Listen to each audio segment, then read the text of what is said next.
Dumela, Saubona, Sakpase, Namaste, Upshin, Dubra Otra, Assalamu alaikum, Hotep, Buenas noches, bonsoir. What's good, people?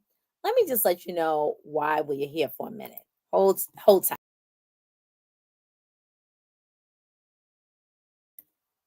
That's why we're here. So this is season 3, episode 21. The year is not over yet. I could not end this year without having at least one movie review. We are going to be adding more movie reviews or like showstoppers. Think of me as like the black female Siskel or Ebert, whichever one you want to give me that title of. And hopefully I can add on more people to this like showdown.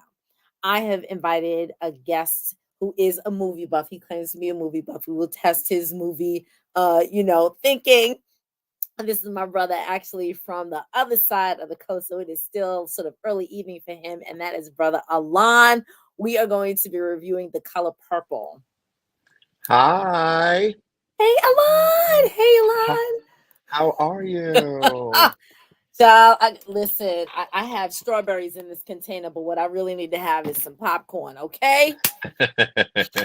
Lord help. Let us get right into it. Let me just give a little disclaimer first. This is a spoiler alert. Spoiler alert. Spoiler alert. If you have not seen the movie, do not click on this. If you have not seen the movie, do not click on this. If you have not seen the movie and are not planning on seeing the movie, then join on in. But have the book near you or have the first play notes and the movie notes near you. If you want to share this out, fine. The last thing is if you want to join in on the conversation, you need to let me know and I can actually add you to this conversation. If you just want to add comments, you can do that and I'm looking at them. Let's get into this. So tonight I'm literally just coming from the show The Color Purple. I know that it was a big opening night 2 nights ago. We've been looking forward to this. Well, some people have been looking forward to it. And I'm going to give like my quick little disclaimer and then we're going to hop in. So I did read the book. I saw the first movie. I also saw the play. And as a matter of fact, I believe I saw the play on Broadway. And if I'm not mistaken, Whoopi Goldberg played...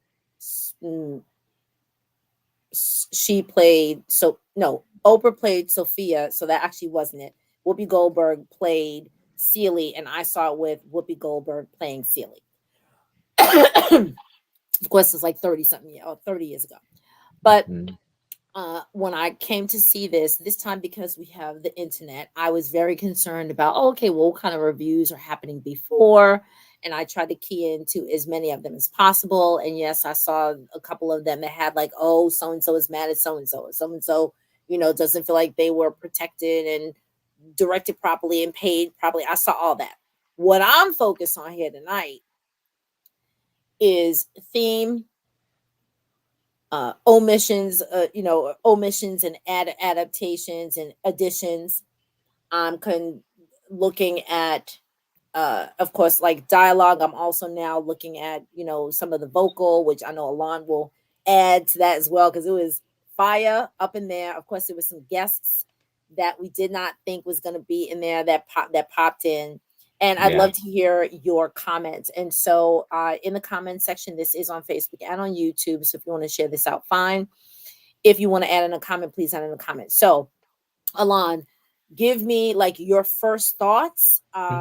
Who were surprising people that were there? And then let's talk about like character development, similars and differences. And I'm really excited that you're on because you said there was a lot of emotion for you. And you said it was very cathartic. I want to hear about that. Okay. Well, I think one caveat, let me start with, I am actually going to see it again, like 10:45 PST. Like, I'm about to go see it again. Tonight. That's right. Yes. Right. So Alana's in California. How good. He's in California. Okay. Guys, so it's only... that's how good the movie is. I really want to preface by explaining, because I think this got lost in translation as it relates to the remake. Some people forgot that this is a remake of the Broadway adaptation of the motion film from the 80s. Okay. And I too have seen the Broadway with Cynthia Erivo, Danielle Brooks as Sophia, and Jennifer Hudson as Suge. I saw that when I first moved to New York. So seeing the Broadway and understanding, look, because I think I was way too young when I saw the Broadway when it went on tour with Fantasia. I was like, it's still in high school at the time Mhm. when that started. But seeing the Broadway and then also understanding what that adaptation is like in comparison to the movie, and then also what the movie adaptation in comparison to the book are three completely different things. Okay. Like 4 or 5 because Exactly, exactly. So, what I could say about the movie, and its adaptation to the play, it was spot on. And then it gave us more of an inward experience. It gave us an in because we're the fourth wall in Broadway. It kind of broke that fourth wall and gave us an inward experience on what it's like to be in the play, The Color Purple. Um, and also, I mean, because a lot of people really got confused. They thought it was like a remake of the movie, and then they were wondering what's all this singing about. So I really wanted to preface that. I do think cinematically, like it was such a beautiful, beautiful play. I was surprised. My only surprise was Whoopi Goldberg being the midwife because she never spoke about it. I didn't know her involvement. It was a beautiful, like, pass the baton moment because she Yeah. passed the baby on to Celie. So that was like, that shocked me. That was the only thing that shocked me in that movie. Okay. Yeah. Okay. But if I were to just say a blanket statement as far as my response, let me tell y'all, I cried so hard. I had to stop myself from like literally like boo-hooing. When you get to that boo-hoo cry and you Yeah, yeah, start to get yeah, that ugly cry out. Like yeah. I was just tearing up for a minute. It was just the tears rolling. But And why? then That's what I'm trying to figure out. Why? Why were you crying? so the moment that made me, because I think this year has been, again, I'm embracing what all this year has been telling me and what all I've been getting from this year. And I think for me personally, so I lost a generation this year. My grandmother's baby sister, who was the last of her generation, left. And so when she left like 2 months ago, I began to start learning about my heritage and my lineage, and then stories about who are people like where I didn't have that opportunity with my grandma. I'm the last grandchild, and I'm like the youngest. I'm the only millennial generation within my family. Everybody else is like Gen X, who had been born by baby boomers. So with me being the millennial, I'm like so far behind everybody, and I didn't have the experience that my first cousins had. So learning who was and what was and all of that, like I'm just now learning that now because I'm old enough to actually care. When you're Yeah, teenagers and all that, you you don't know. care about that stuff. And so that ring true about this movie, and it kind of spoke on my journey this year as well. Like I know family members who experienced what Celia experienced. I know family members Mhm. who are like Shug. I know family members who are like Sophia.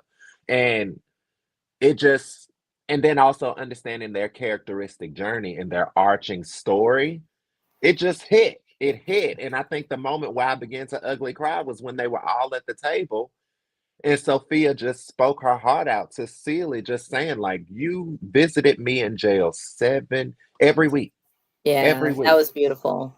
And that's when I began to start ugly crying. That's when the ugly crying. And it did not stop. Like literally the lights came on, Hi. the credits were rolling down the screen, and I could not stop crying. I couldn't Okay. stop. I literally was trying to figure because when we were talking about you, well, not really talking. Actually, I haven't spoken to you in a couple of months, Yeah. but you're just like, oh, I was like crying, and I said, okay, wow. I'm hearing all these comments. People are saying, oh my goodness, it's so cathartic. Well, they didn't say cathartic, but like it's so healing, and this all this restoration, and Hmm. there are moments where the men. I think someone said there's a moment of redemption that the men get to experience, Hmm. meaning in the movie. And Hmm. so, folks, this is why I really wanted to have this conversation because when I saw the play, literally, this had to have been 30, I guess 30 years ago because it was like 85 or 83, and I was in high school. So by 88, when the first either the play or I think the play, I don't know, the play or the movie came Wait, out. the play was established like around 2007, 2008. So then it was the movie. It was the movie. So in the 80s. right. Yeah. So the movie with Whoopi Goldberg and with Oprah Winfrey. I must have been like on my way to college or in college. I must have been in college at that time. So I remember hearing again. Now this has to do with having vocabulary and terminology of voice that we were not able to express at that time. What I recall is grown men being really angry about how they were portrayed because it was almost unilateral that they were not upstanding. They did not. So now the phrase would be the phrases that we would be using is there's misogyny and there's patriarchy and there's toxicity. Like those three words are like on everybody's palate these days. Yeah. And so, but we didn't have those. We didn't have those terms nor use them in that light 30 years ago. And of course it wasn't so prevalent. So we were just like, I guess just that's how it is, or that's how it was. And but the reality is that's how it continues to be. Right. Yeah. So I was very concerned that as I started becoming aware and seeing my place as a female in this tapestry, and I'm going to use the phrase tapestry throughout the rest of this conversation. When I knew that there was going to be a remake, I was like, man. Now I have to say that I'm part of an organization that went to see it, and we sort of, en masse went to see it. And if you get the purple power, you'll sort of figure it out. I won't say the name of the organization, but y'all know. And so it's organization for women by women, about women and families. And so I was like, okay, that's great. Let's support the person who wrote it, or excuse me, the producer, Miss Winfrey, and all the amazing, strong female roles. And I thought, as my oldest self, still hearing that thought in the background of these brothers who were angry, I was like, wow, if they're going to remake the movie, I wonder if they're going to keep the same, of course, the entire storyline, number one, what adaptations are going to be made. But then I started hearing people saying, oh, well, there's a moment that the men are a moment of redemption where the sort of men come out of that particular archetype. Well, you begin to see them as human instead of a character of oppression or a character of misogyny or, Correct. Yeah. And so I went into the movie thinking, oh, okay, then it's going to be different than what I saw initially. I was sitting there, I can't even show you what I was doing, but I was sitting there like this the whole time. I was taking notes as I was in the movie. My initial reaction is I didn't see much difference. That's my, and you're going again tonight?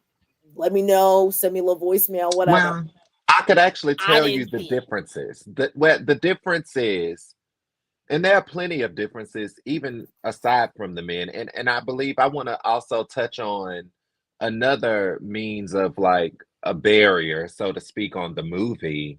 I believe the NAACP had a big voice as it relates to there being pushback on the impact on what the movie should do for an audience of color. And I believe, like many other instances where the NAA, I believe they just didn't want the Black story as it relates to slavery or post-Civil War. They didn't want those stories out there. And I believe also with the movie, in comparison to the Broadway as well as this remake of the Broadway, or this cinematic adaptation of the Broadway, shall I say. The 80s weren't a time to address themes dealing with same-gendered relationships. And I believe that they touched on it or flirted with that as best they could at that particular time. And that was older than it was tonight. Yeah, because they kissed multiple times. And I think people forget that. Suge, Avery, and Celie kissed multiple times in that movie. And if I'm not mistaken, in the scene where Suge, Avery, and Celie kiss, Whoopi Goldberg, and I forgot the actress of Suge Avery. I'm fine. But she pecked on the cheek, and then she pecked on the cheek again, and then Whoopi pecked her on the cheek, And then Right. she ended up kissing her on the mouth, Right. and then kissed her on the mouth again. And then Whoopi ended up going to kiss her on the mouth, and she smiled. And then the camera panned, and then you saw like the wind chime shaking and rocking. So that's like the best you're gonna get from an 80s. It was just wasn't the Right. time for Right. that, right? But even that was bold, and I was like, Right. "What?" Yeah. So I was thinking, I was like, I wonder if they're going to sort of do likewise during this evening. And then It I was was way more. thinking, it's interesting that that was almost downplayed Yeah. Well, tonight. because you know the themes that's in the book. The book is very graphic. The Right. it is very graphic. Right. So of course they couldn't go that route because again, the 80s were not the time for that. And then Right. also, But I was wondering what's up? why they didn't sort of delve, like, in essence, go back to the original book and express that Well, now, given the nomenclature that we're living in. then it would be a porno because the book is very graphic. You know, okay, Not that I'm I trying to push that agenda. I'm not. Let me be clear. I'm not. right. But with all the other stuff that we got going on here, whether it's someone who's black who makes it or someone who's not black who makes it, I'm very even stuff that's on Netflix. I'm Yeah, very surprised with stuff that we would consider lifetime yeah, movies, and they crossing the barrier too. yeah. Okay, so anyway, that But was interesting. again, I think it's because the Broadway, Suge Avery, she was supposed to be butt naked once she gets out the bathtub. Like it was supposed to Right. be like a nude situation of her getting out the bathtub in the towel. Like that was supposed to be a thing. I believe that ended up getting revised when they brought it back in 2015, 2016. But I believe they did a lot. Like you saw two women literally French kissing in the theater. And then from Mm, there, you see Fantasia waking up the next morning in her bed. So that was still a lot mm-hmm. considering the theme and a little bit more from the 1983 movie for sure. But I say all that to say I definitely think the 80s weren't radical time for certain things like that. And now we are actually in an era where we can celebrate those specific themes. But I think how they did it definitely was more of an ode to the Broadway more so than the movie. So let's shift a little bit to Hmm. uh, the relationship between the males to the females. So I had some questions, and literally, I'm sort of like decompressing as I'm driving home. And there were one, two. So there was my mother, and then a woman who's like my mother's age, and then there was two of my besties from childhood. So the three of Hmm. us literally are all the same age, within shy of a couple of months of each other. And so literally, there's two generations like watching this, and Hmm. so my besties are like, we're watching it and we're saying, oh well, I remember this part, I don't remember this part, and like, so this is now kind of like what I want to like talk about, like the relationship between men and women. For some reason, I missed the interaction between Harpo, s- um, not Squeak, Hmm. and Sophia. So this is, Mm. and then Buster. So this is where I got confused. I don't remember the moment that Sophia has the interaction with the white people. Hmm. I don't remember her actually hitting Yeah. the white That, man. She punched him. so I have to read the book again. I believe it, of course, it happened in the book because it happened in the movie for sure. So I'll remind you that scene, Oprah was she was leaving the supermarket and she had her two babies. And Remember then the that? white lady was like, "Oh, they're so clean." She said that. Now that wasn't said in the remake. But she said, "They're so clean. Would you mind being my housemaid?" She asked her that. The white woman in the remake is a bit meaner than the one in the movie. The movie, the white woman she was just naive and very like aloof to, Mhm, she wasn't a mean spirited white woman. She was just very much stuck in her privilege to where she didn't realize the weight of her words. mhm. Um, and that was pretty much the character of that. But Sophia said, "Hell no," Right, and right, right, right. and then and then the husband ended up coming over. Like the one was appalled because she was like, "What did I say?" You know, but the husband, "What did you say, gal?" And then she Right. said, "I said hell And no." And then he right. slapped her. Then Oprah looked like this. And she balled up that What? fist. And then that's when a whole ring of white people was like screaming around her. Oprah was like, Right. "Ah, ah," and then somebody just came and the police were like, "What?" And then Oprah, literally, her dress flew up in the wind and she was trying to push it down. I saw Right. that. That was one faux pas in the movie I thought was always so funny. Okay. So right. I was a little confused. Like, I don't Yeah. remember who said what to whom and who hit who first, but I was like, I Yeah. don't remember Oprah. I mean Oprah. I don't remember Sophia hitting the man like for like if it's whatever reason. I was like, okay, so that was weird. Yeah. So And to the other touch on also Squeak. Now, I believe Squeak's character was a little underplayed in this remake. thank you, because I said, did Yes. I blink? Because I know I didn't go Yeah. to sleep. I was glued. I was like, how come Squeak doesn't say more? So that was hard for me Yeah. because Squeak sees no, okay, so here's like the scenario. And those people who are Mhm. here, I'm trying to watch some comments, but I should try to watch my phone as well. Anyway, Mhm. so Harpo, quote unquote, says, I want Sophia to mind me. She not minding me. Goes to the father. No, goes to Celie. Celie's like, you should be the okay. Then we go to the next scene.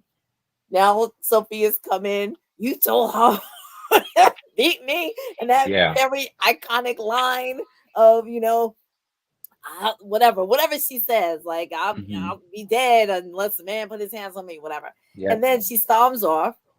Sophia leaves the relationship. Then the next Yeah, we scene is see her on women the wagon come. with her sisters. Yeah. Yes, yes, yes. Mhm. They come and dance, which I was like, why all these women coming into the house? But then I didn't realize it's like a dance scene, but it's almost like, yo, we getting out of here. This is like we out, right? Yeah. But then it comes, he gets the juke joint together, and Squeak is there, and so Squeak is the new missus. But when Sophia comes back in with Buster, she comes in and Squeak is like, okay, well, who that Harpo? You know who that is. But Harpo says, how you gonna come in here with this new man knowing that you're still my Married woman? to me. Yeah. But Squeak is standing over, and I'm like, bruh. And I don't use that word like that, but guy, she's standing right there. How you gonna talk about your old missus? I'm literally thinking that even if y'all not officially divorced but just separated, why would you sort of like snuggle up to her with your new woman right there? How you Well, doing that? that happened in the old movie. That happened in the old movie as well. Because remember they danced in the old movie and they was doing that little sway dance. And then Squeak came up to her and was like, "You just a big old fat heifer." Ha ha ha. Like she did that.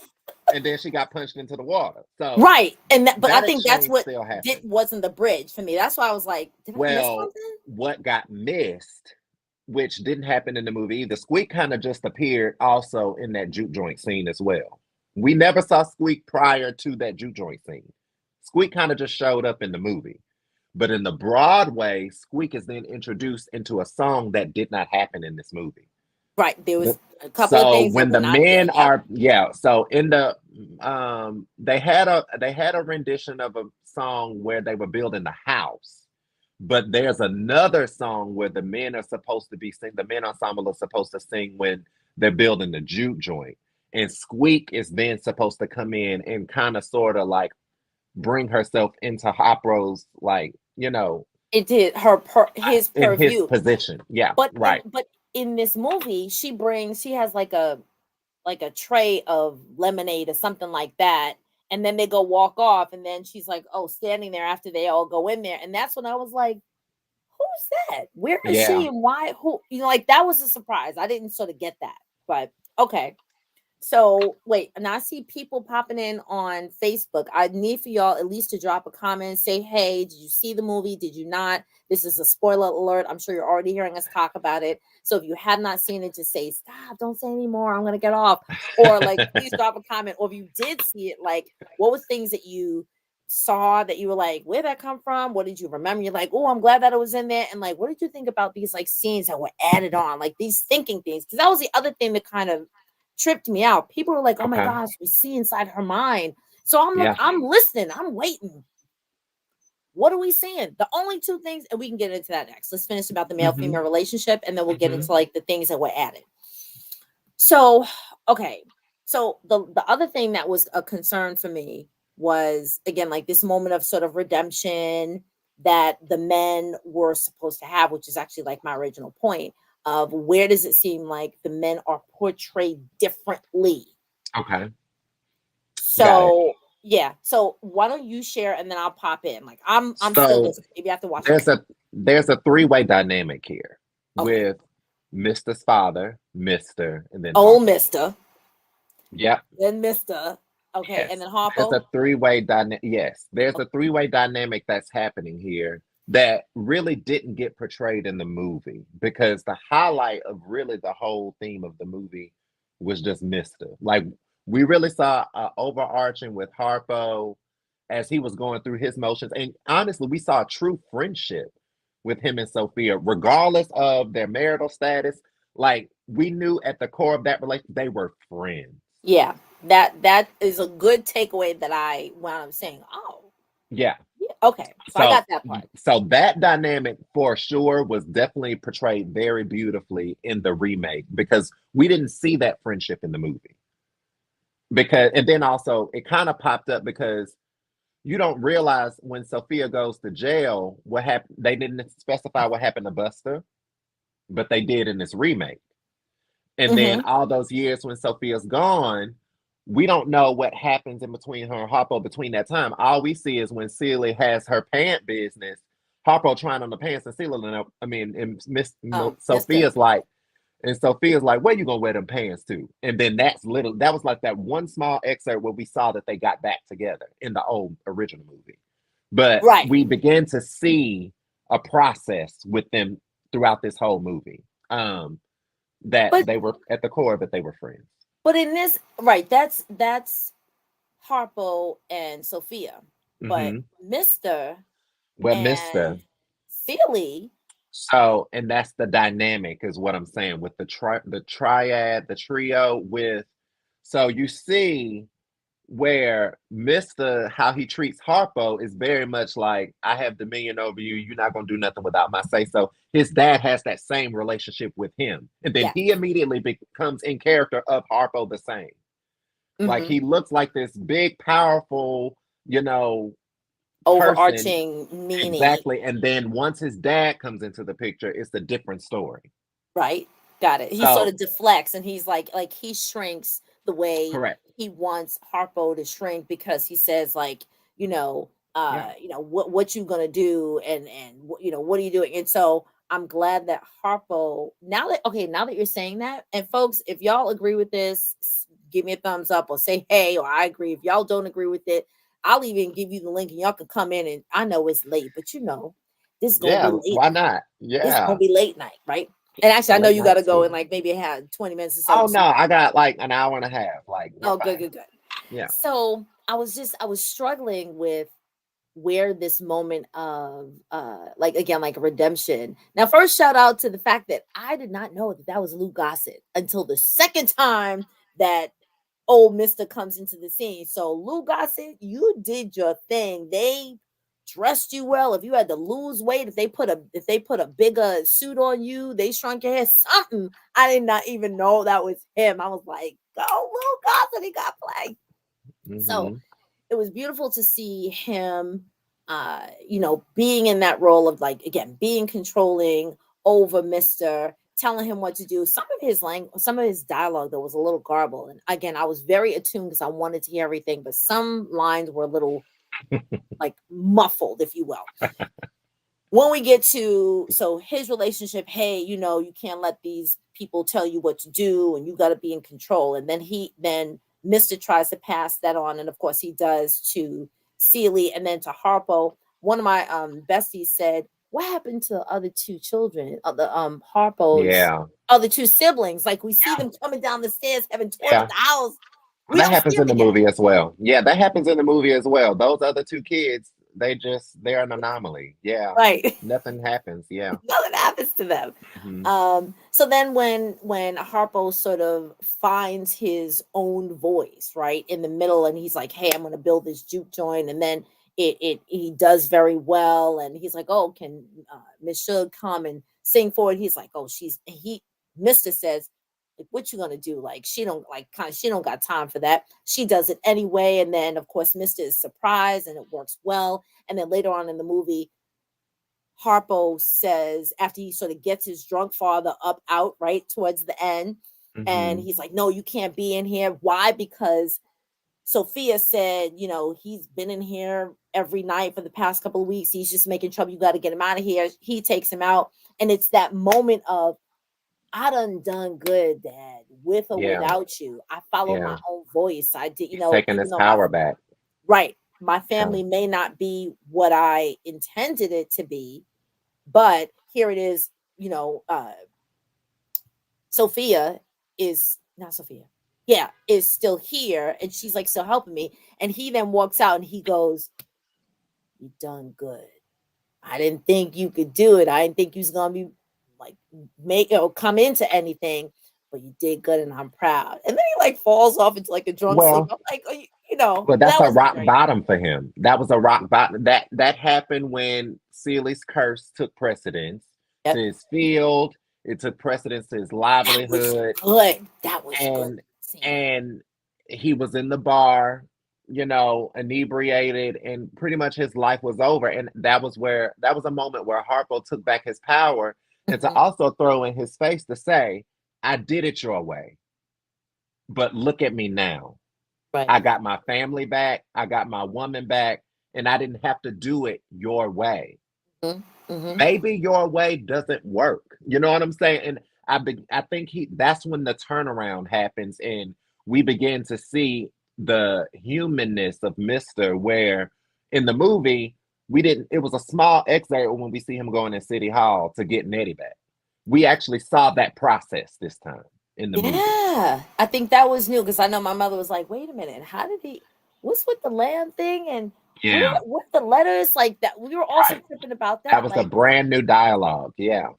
right, Hmm. right, right. And so I think at that moment is when, if people were talking about, oh, like there's this moment of Yeah. restoration, and Yeah. for him to have, but in the movie, the original, however that was played out, of him saying like getting the letter, which also that was a new essence of Shug getting the letter from the postman, reading it, giving it to Seely, and then them looking for the letters. I don't remember that from. So that part did happen in the movie as well, but it happened in a different way. So How did it happen? the Because that's what the, I'm like. Something's the different. letters happened really early on in this reboot. In the original movie, the letters happened way later because this happened when Suge came home and then she brought her husband home. Correct. And Suge was waiting on something for her to gig again in Memphis. She was waiting on something from Tennessee to come in the mail. And when the postman came, she was like, I know they up in there carrying on because her and her husband was in there. Mister and the husband was in there carrying on. They was throwing eggs on each other's face and all that stuff. And so she was like, I'm gonna go check the mail real quick because I know it's gonna take him all day to go to that thing. And then Mhm. she went to go get the mail. That's when she saw the letters, and then she took Whoopi Goldberg, and then they both went into the room, and then they ended up finding it in the floorboards. Right. And that's what my mother, she's like, wait a minute, Yeah, wasn't there some floorboards? I'm like, yeah, what's with this yeah, closet thing and like yeah. pulling all It's the this stuff out difference and the in gun? I'm like, no, yeah, that yeah, okay. yeah. So I got this that was straight. that was a difference. Yeah. Okay. So Mhm. that's I got that cleared up. Thank you very much. Mhm. Uh okay, so what was the other thing that was oh, I really enjoyed, first of all, the outfits were just divine. Yes. I really am a fan of period pieces within, I'll say, the black nomenclature. So Mhm. if it's reconstruction and we're talking about like the page boy, the hats with the Mhm. suspenders and the knickers, I really, really just love that. I love Mhm. the uh sort of like the French ruffle of the dresses and the collars, the high like Victorian collars that women were wearing. I loved that. Of course, then the whole fascination with the pants. Although I was waiting for the line about, and I forgot who says it. I don't know if it's old Mister or someone says something about you're letting, or who's wearing the pants in this household or something. If I think that's like a part, and if anybody remembers, please let me know if that actually did happen in prior renditions. And then she goes to, oh well, I want to do sewing, and of course in this one, which wasn't before, there's Celie's mother who pops into Right. that like mirror. That was like, oh, that Yeah. was such a beautiful moment. But then she goes and she's like, oh, okay, she's in the new place, which was left to her. And she's like, oh, what am I going to do? How am I going to do? She goes, oh, she gets this like uh, reflection about, oh, I'm going to sew. And then we go straight to her making the pants. And I'm like, wait a minute. Where's the line about why making pants makes sense? Because that's what was in the last movie. There was like a But line about that. well, there was a lot of dialogue that got missed in that part anyway, because also in the original movie, there was an explanation on why that came to be, where we didn't really get an explanation in the reboot. Right. When she went for her dad's funeral, also we began to see where she began to see a different world, which was very different. Like we didn't go to Tennessee with Celie. We Right. didn't get to see her leave. We just saw her leave out the car. The next thing you know, she's back in the same town at her dad's funeral. Right. And then we see her in the front of the house Mm-hmm. with the woman in the car pretty much saying, he left all the money to me, but the house is yours. So we did get the explanation on why the house is hers, but Which we I didn't. think they could have slowed that down a little bit, because I Yeah. kind of lost something in translation when the woman's like, come meet me at the store. She's like, what are you talking about? She goes in, oh, here's the Yeah. keys, here's the deed, your sister, the it's not your real paw, it's another paw in mine.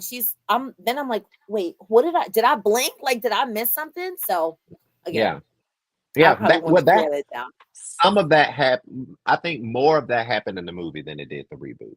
That dialogue between the new wife and Celie was, it was fast, but they started really going fast like towards the end anyway.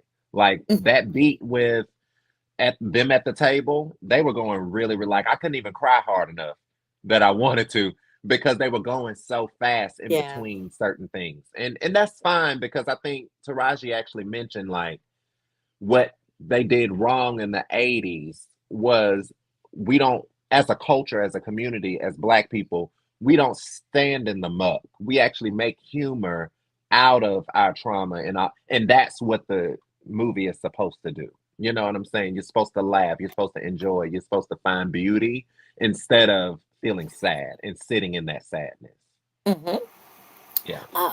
So here's like a reflection of the birds, right? So Hmm. there's there's a lot of symbolism in this movie that if you are let's say an old buff, whatever that means, if you'd like old, old movies, old black and whites, and I'm also always a person. So no one in here, I don't know, has ever been to a movie with me. If you have been to an actual movie with me, then you probably know and will probably say Doriel talks throughout the entire movie. I talk throughout the entire movie. I do. Most people that I go to the movie with, like, you sit over there.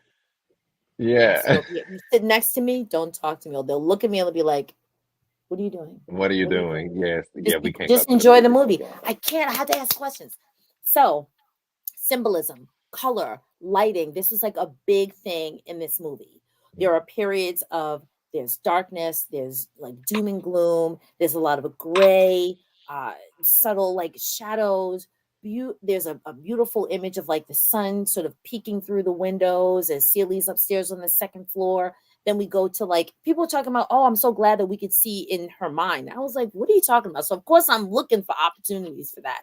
And I see one, two, three. I think there's either three or four. Number one, when Suge is sitting in the bathtub, and then the bathtub is like rotating on the record. That Hmm. was like an in the mind. Then we go to uh, the two of them singing a song, and they go to this sort of black and white, black and white moment.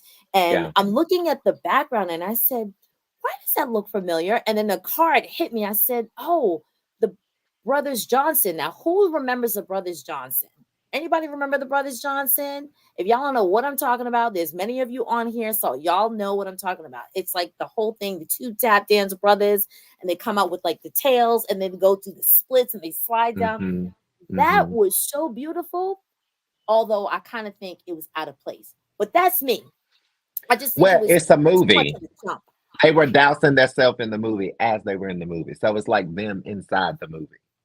Right. I just think that I just think that the jump in time, it was like somebody picked up not random, but picked up. I just don't think it fit.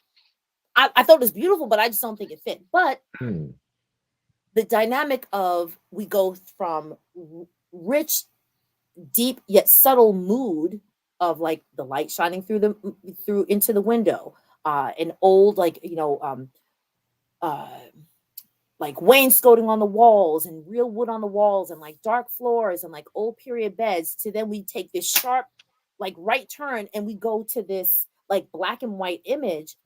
And I'm like, wow. And then it was black and white, and then there was a black and white with grays. And I'm bigger on color and mood and setting because of the movie Django. Now, if y'all remember Django, there was like this, right, like White Town, and then there was this like very colorful part. And I was trying to point that out to somebody, and they were just like, why don't you just enjoy the movie? I said, people don't spend millions of dollars in setting and mood and lighting and staging if they don't want that mood to mean something. And so since then, I'm like, yeah, I'm going to pay attention. So then we go from there to then we jump to the end in the movie where things get brighter, which changes the mood. You have And of more course, color. the Yeah, final it's not bland. Mm-hmm. not bland, and then we get more water scenes, and then of course everything is in black and white with sparkles of red, because then we get the family coming home and they're in this. Shout out to Ghana right now. Shout out to Ghana. Shout out to Ghana. If y'all know, then you know what I'm talking about. If you don't, go see it again. Go focus on that point, because my family's from Ghana. I love that a lot. But they brought in the Ashanti people, they brought in the Akan people to make that dancing at the end. And the family, her children, her sister come in beautiful showcase. They come in big kente wraps. They come in with big adinkra symbols. And I was like, oh my God, that's beautiful. So, and then if you don't pick this up, if you have not seen the movie, pay attention to the quilts at the end. Yeah. When I spoke about this in the beginning, I said I will use the word tapestry. The tapestry and the story of life is written and sewn and woven of relationships into the quilts that are displayed at the end. And if I did not see the review I saw a couple of hours ago, I would not have understood the point about those quilts at the end. Really? Oh, wow. Well, I come from the South, and also I'm from Alabama, so I understand the significance of quilts. Yes. So the quilts, do you know who made them? So where I'm from Mobile, but there's a place called Gee's Bend, Alabama, where there's a culture of quilt making, and they sew their family genealogy inside those quilts. So the quilts tell a story. Mm-hmm. Yeah. So I found out, and I'm going to try to pull this up. Quilts made for color purple movie 2023. And those Gee's Bend quilts are actually in a museum somewhere too. And there's a story with Gee's Bend for theater buffs. I actually know the playwright of Gee's Bend, the play, where it tells a story about Martin Luther King coming to Camden, which is across the bend from Gee's Bend. And white people tried to keep black people from voting by turning off the ferry, because the only way to get from Camden without going all the way around 2 hours away when you don't have a car and all you do is walk, was to take that ferry. So they cut the ferry off and they made it harder for people to commune and for people to vote. And so the play is all about that civil rights movement and how those quilts told a story, and the women that were a part of that quilt making. Thank you. So actually, I didn't know that. So wait, how does the shutting down of the bridge connect to the quilts? Well, the quilts really derive from like Alabama and the southern practice of making those things and making a story out of their family. So how the women from G's Bend, like the quilts were just a part of the play as just a part of their culture. Okay. Um, Yeah. and when I was listening, what is this symbol? Quilting symbolize Sophia argue about first patterns. I don't agree with that. Okay, I'm sorry. I'm actually just I pulled up what does quilting symbolize in the color purple, and it says after Sophia and Celia argue about the advice Celia has given Harpo, Sophia signals a truce by suggesting they make a quilt. Hmm. Yeah. When did that happen? That's a true southern thing though. I don't But when know. did they? But the only quilting or the only sewing uh, line or thread, all pun intended, is when the mother says, "Feel this cloth," and then Yeah. feel the needle, and then she says, "Push it in," pokes, and then it transfers to her breaking her water. But I heard, and I guess I'll have to find the video that I was watching earlier today. Is that the quilts were made by they're authentic quilts that were the table covering at the end of the movie Hmm. by women who are, yes, quilters in the area, like I guess in the Gullah country, because someone specifically said in the Gullah country. And so as the first image of the quilts came up, I'm turning to the people next to me. I'm like yelling down the road, pay attention to the quilts. And my sister friends are like, what? And I'm like, shh, pay attention to the quilts. And so they're like passing it down, like playing telephone. And they're like, okay, now what's the big deal? And I said, they didn't just get somebody to make it just now.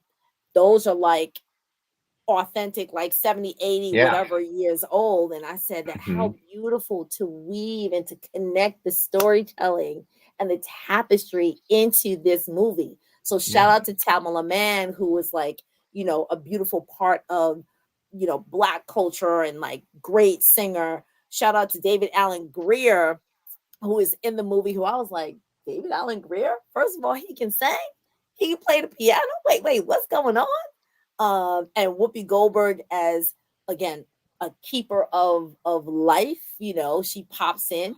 I was like, Oprah, if you got Whoopi, how come you ain't sneak in there? Yeah.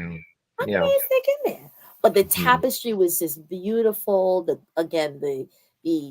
color of like again dark at the beginning, and then the birds flying over to signify or to symbolize that I guess the Suge's coming into town, and Well, then we have.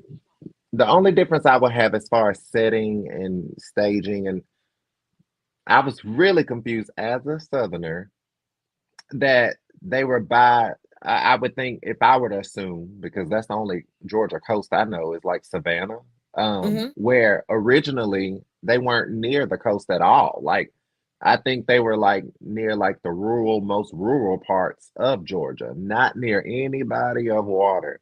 Then also I get confused because as a Southerner as well, we don't see all those seasons. I'm sorry, it don't snow that hard in Georgia. So at first I thought like when I see the original movie, I was like, are they in Arkansas or something like that, where maybe you would get some snow and it's still like some southernness about, but Georgia, yeah. I was a Oh, bit confused by and that's new in that movie by them walking on the Georgia coast. Usually it's like they're in a cornfield or you know what I'm saying? Like that was new. That was new. And I was a bit confused on the Georgia coast. That's the only thing that had me scratching my head. Yeah. all right, all right. So I just I needed to have this talk back. I needed to like Hmm. decompress and like decompose. And again, most people would say, just enjoy the movie. And again, I do not believe that people pay millions of dollars and Taraji having to like learn how to sing, right? She's talking about how she actually had to sing in this movie. And then she had to Hmm. learn how to tap dance. But And people, Fantasia, yeah. right. Hmm. And then people doing all this stuff in order to just be like, oh, yeah, it's a feel good movie, or maybe it's not a good feel good movie. One piece of controversy on the actual production, and then we can sort of wrap it up. Um, I asked one of my sister friends who has a daughter. I'm I'm a mom of sons. I have two sons, and they're good and grown. Some people know them as Prince M and Prince N. And part of me wanted them to see it, and prayerfully at some later time, I want them to see it. And I was very concerned with the reflection that men had about the first one, which is why a lot of people who I know were like, I'm not going to see it because, again, it's not a good portrayal of men. And so but I want my sons to see it so that they know that from our storytelling, there is a thread of almost like a gray cloud that lies within words that people will say to one another, iconic movements. Like if you see two women get together and they go like this, it comes from this movie, and it comes from, Celia and Nettie, right?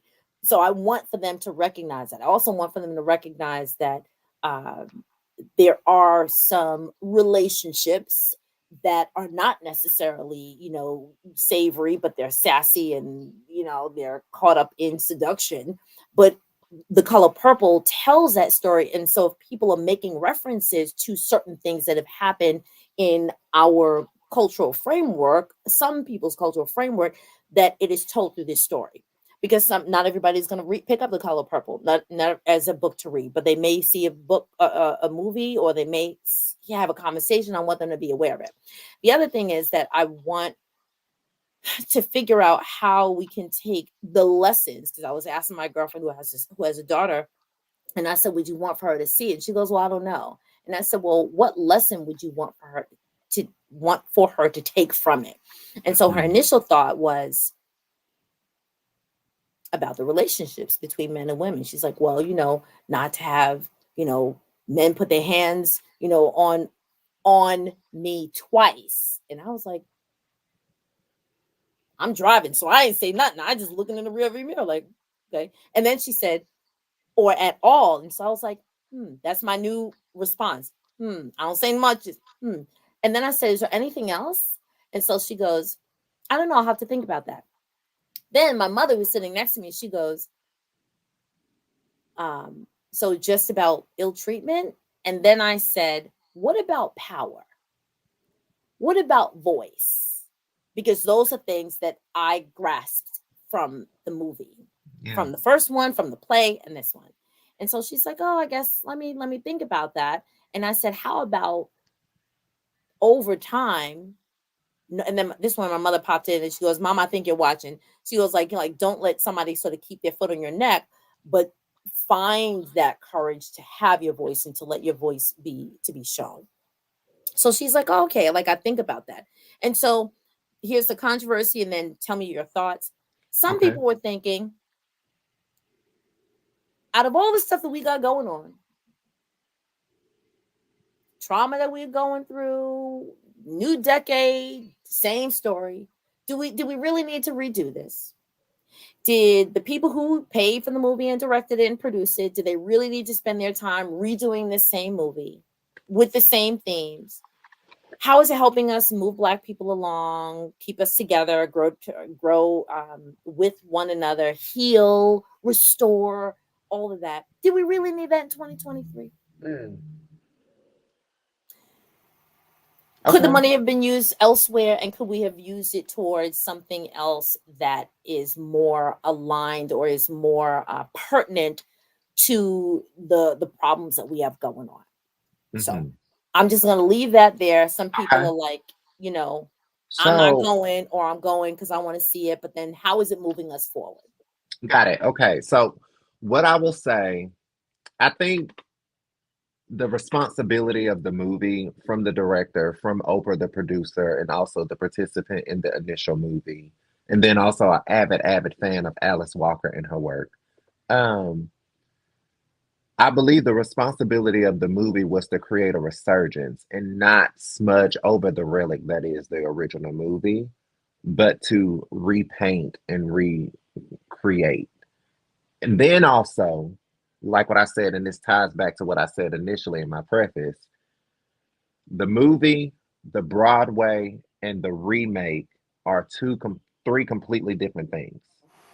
The remake is an adaptation of the Broadway. And so the remake is literally intended to be another additional relic to the story of The Color Purple, not to smudge over the initial movie. The initial movie is a generational relic.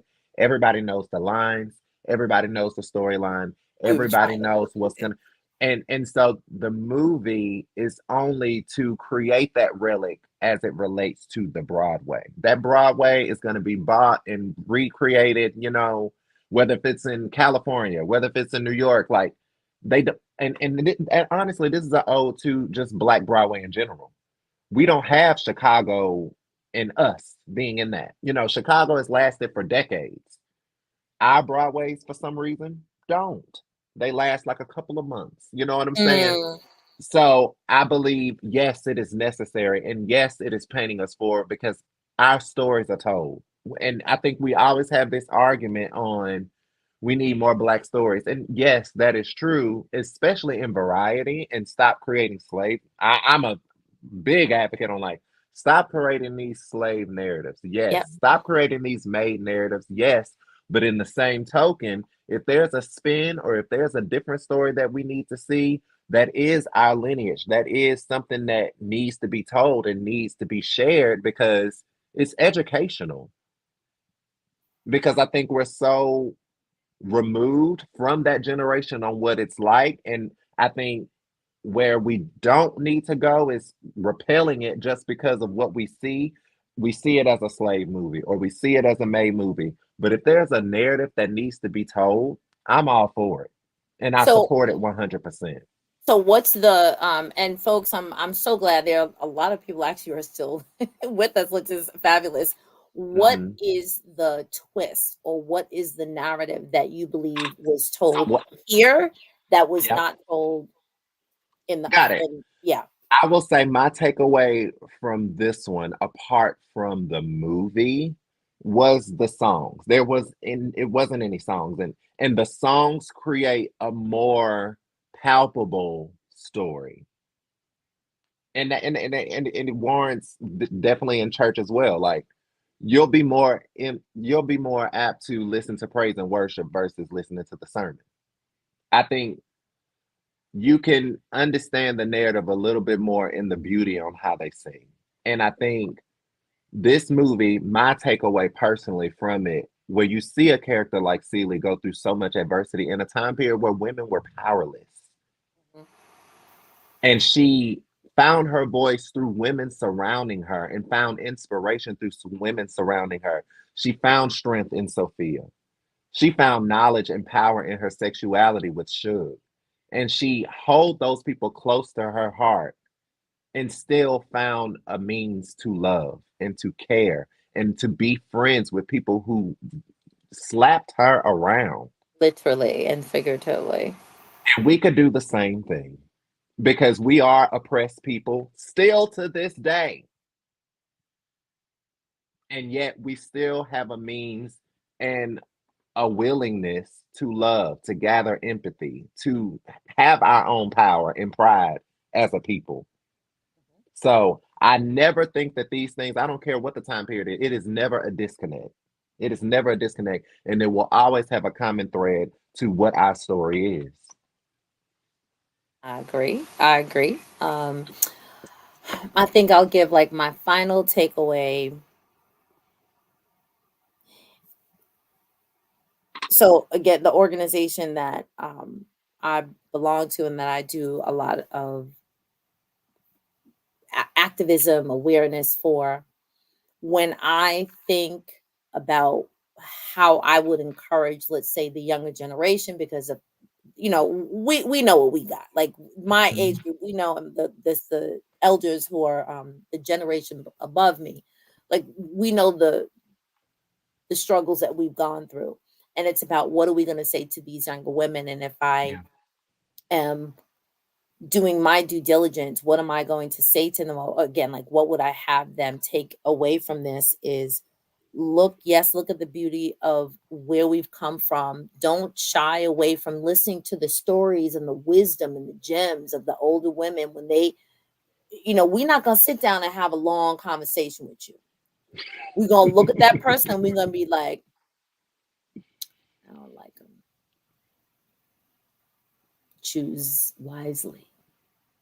Or, mind them kids, or, whatever the thing is. But it's that Sophia, who was sitting there rocking in the first movie, not this one, but she was sitting rocking, and old Mister's like, oh, see, she ain't nothing, da da da da. And that's when she finally speaks up. And she's like, whatever the first words, she's just like, you're mean, you're tired, you're angry, whatever. But it's that resilience of, I may not say a lot, but what I am going to say is going to like take it Gonna and be run felt. with it. Right. It's going to be, it's thick and it's going to be rich. To also respect ingenuity, because here it is that Harpo, it didn't appear that he had a whole lot of book learning, but he was able to get, the juke joint up and running and do his thing. The relationships between parents and children, of old Yes. Mister to Mister, Yeah. Mister to Harpo, and Yeah. also David Allen Greer, the preacher's character, with Suge. That I was very believe. interesting. Oh, I didn't really like his character as I liked how the pastor was in the movie. Mm-hmm. That was a better take on the animosity. Like, I feel like he didn't do a lot.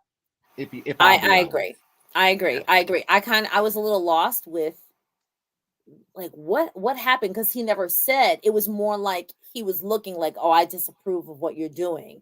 It was more Suge saying, well, I chose, how did she say, I chose booze over his religion. Blues. Yeah. Right. I chose right over his religion. I I think it was like a liked little more. how they painted that dynamic better in the movie than the Broadway. Of course, we were waiting for her to walk down the road, right? And Go sing, and sing. Yes, maybe God is God is gonna trying to, tell. the Yes, little I was girl. waiting. Right. I wanted that so bad, but it's okay. The movie's still great, but that's the only thing that I would say. I wish they had done that better. Yeah.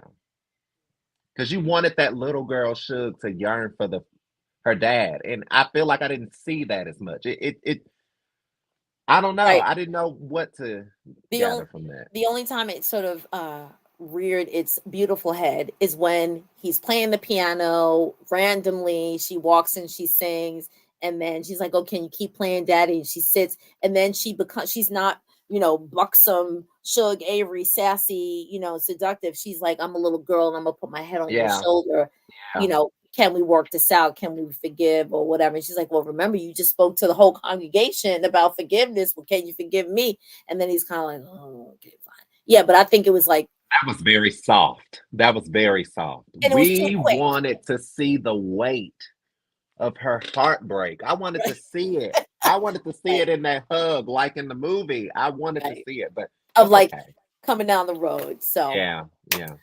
I appreciated this. This really gave me the opportunity again to like decompose, to like pull apart. Again, I think the music, there was only one song that I kind of didn't like because I didn't understand it, but Which that's all right. one? Which one? So the only, I have to say, the only one that I really, really liked was when Celie is singing the song, kind of like the coming of age Oh, I'm song here. by her. Yes, I'm here. That was really the Mhm. only one that I really liked. Oh, I'm sorry, I didn't. I wasn't really again, I'm a keen. Broadway buff too, so I'm That's a okay. musical theater buff. Yeah.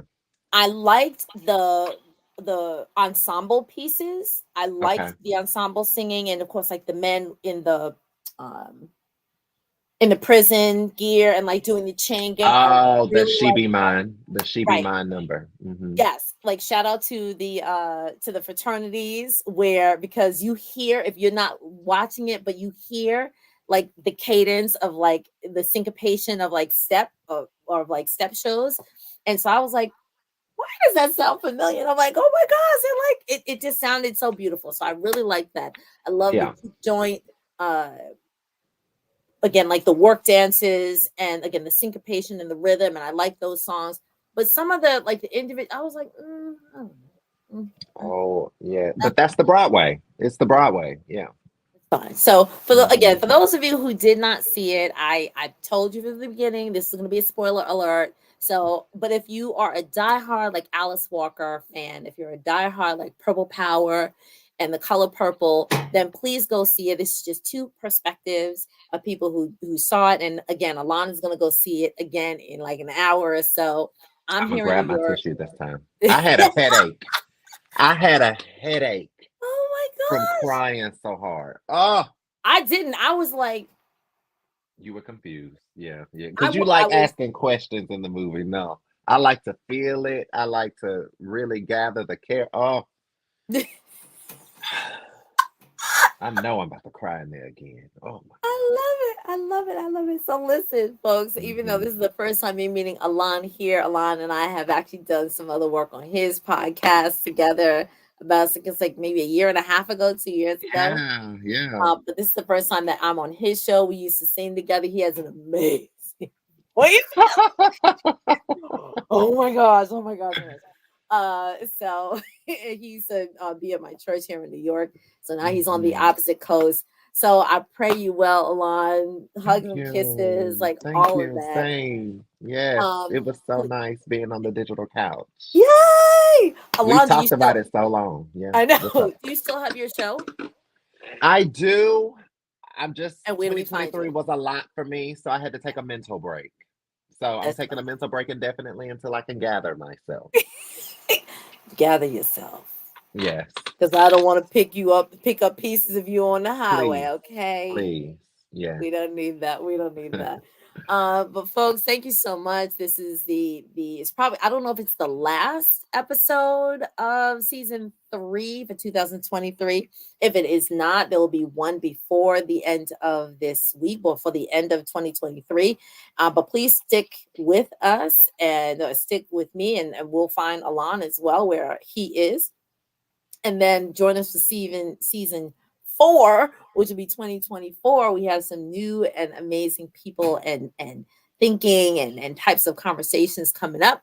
And if there are, of course, other people or things that you'd like for me to cover, again, my sort of 3 content buckets are education, social justice, and wellness, which includes faith. So ministers on a mission, a new classes in session, and politician and people, please drop them in the comments. Send me a message. Y'all know how to get in touch with me. Just give me some suggestions. Thank you for the people who you are actually sending my way. I really, really appreciate it. And in 2024, because there's some really great movies coming out, I just may have to do another movie review. Yes. But I'm happy to invite other people to the conversation. I could have like up to 10 people here. So if we need to expand this little box right here, I'm happy to do it. So peace and blessings. Alon, stay right there. I'll see you in a second. Don't go nowhere. Okay. Peace and blessings. This is a Learn to Grow You moment where I plant seeds to help you grow. It has been an amazing year. I've had a great time. I look forward to doing even more and better and more fabulous conversations. Again, I like diatribe, dialogue, discussion, and a little bit of discourse. And if you can hang with me and deal with me, that'll be even more the better. This is Doriel Inez Larrier of Larrier's Educational Resource Network, where I plant seeds to help you grow. And I'll see you on the last episode of season 3.